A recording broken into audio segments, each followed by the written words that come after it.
image of a brownstone building with a front porch.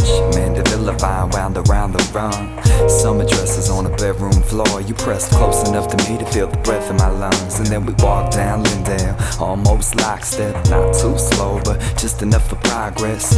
Time was wasted debating all of the odds and ends. Ain't no floating that river, baby, we got to swim. Cause you were born in July, I was born December 1980. Oh well, the years came and they went, but the change in events sparked the change in the wind. And now we're sharing a doorbell.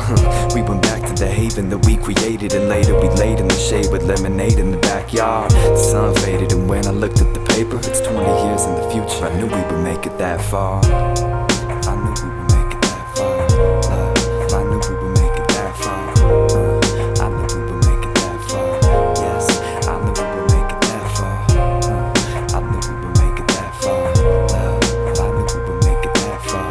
Nah, I knew we would make it that far. I knew we would make it. I once dreamt of a blonde-haired girl beneath the bus stop.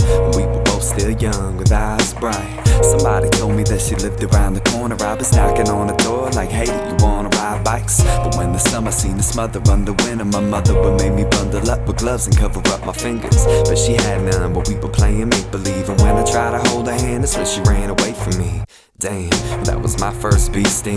Next few years tried to find her each spring, but these things rarely ever come to closure. Never got a new address before she left for Minnesota.